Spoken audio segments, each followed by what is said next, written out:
It is wrongly perceived by the mainstream media that there has never been an official report of a UFO by any NASA astronaut. This is simply not so.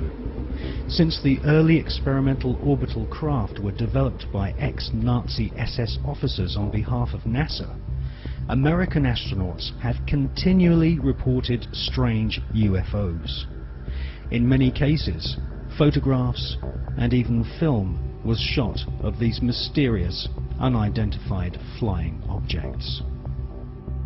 During his pioneering orbital flights in the Gemini 7 capsule, NASA astronaut Jim Lovell clearly alerted Mission Control of a bogey at 10 o'clock high. Capcom at Houston asked James Lovell if he had an actual sighting of a UFO.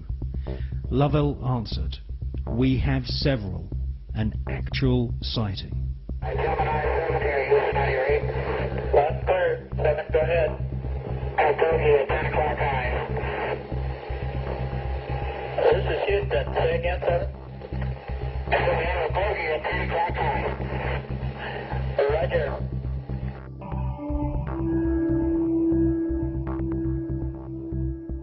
On the 4th of June 1965, astronaut James McDivitt reported seeing a cylindrical-shaped craft.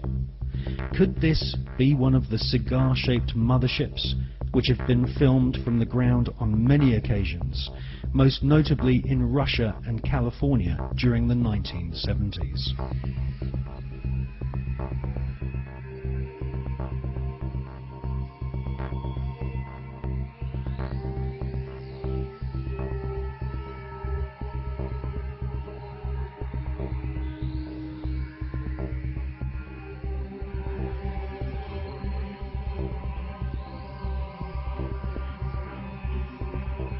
Former astronaut Gordon Cooper has publicly stated that his interest in UFOs was one of the reasons why he became an astronaut in the first place.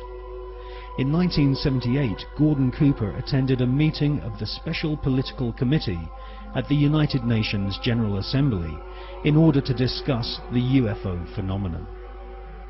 In a letter signed by Gordon Cooper, he said, "I believe that these extraterrestrial vehicles and their crews are visiting this planet from other planets. In 1951, I had the opportunity to observe flights of UFOs of different sizes flying in fighter formation from east to west over Europe." In a tape-recorded interview given by Cooper in 1973, he stated, "For many years I have lived with a secret, in a secrecy imposed on all specialists in astronautics.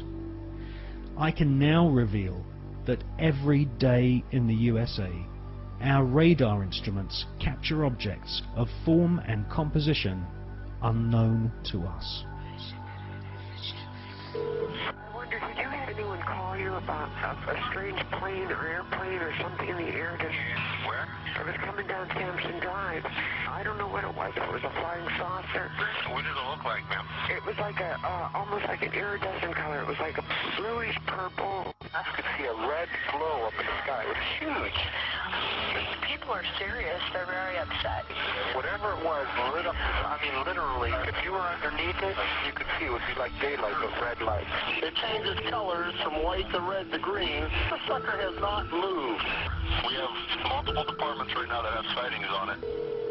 This is not a prank phone call, I swear to you. No, is it? They're sitting stationary. I got 3 of them. What do they look like? I've got 4 discernible colors. I got red, yellow, green, and blue. And the one just was like flashing. So if they're those planets those guys were talking about, then they're planets with Christmas lights on. This is weird. In 2002, astronaut Scott Carpenter was interviewed by the late Graham Birdsall of the British UFO magazine. Scott Carpenter and his fellow veteran astronaut friend John Glenn both witnessed strange creatures in space during their pioneering flights. Now, there were so many unknowns in the early days. And this is a fact of the matter. We were really not sure after John flew whether or not there were critters, living critters out there somewhere.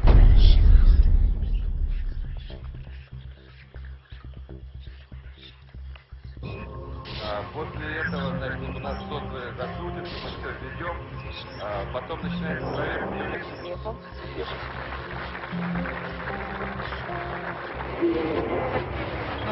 Yes, we have some, not thousands, some cases when Russian astronauts watched objects, very, maybe few, not so far from the space station, mostly over the Earth, very close to Earth, but it doesn't matter. From outer space, you can see it as if it's very, very close to you. And I talked to Musa Manarov and I talked to Gennady Strikalov and the other astronauts, and they told me that they have seen much more cases of UFOs, but without possibility to film it, because he said it's always like with Russians.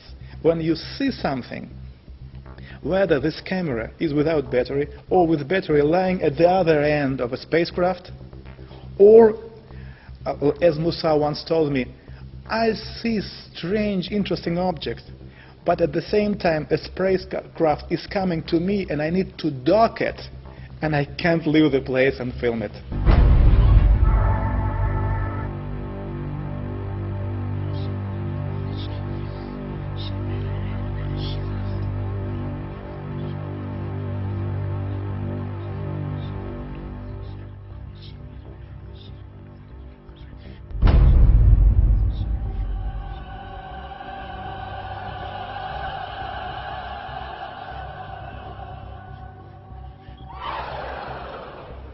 You know, we have been investigating this particular question, and we came to very interesting conclusions.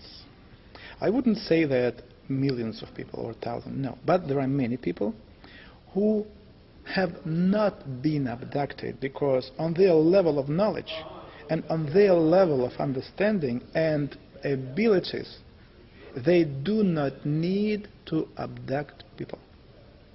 No. I will try to explain what's going on. When you say they, you're talking about the... It is, yes, it is. It is. When it is are flying here, there are some kind of scientific expeditions which are visiting the planet.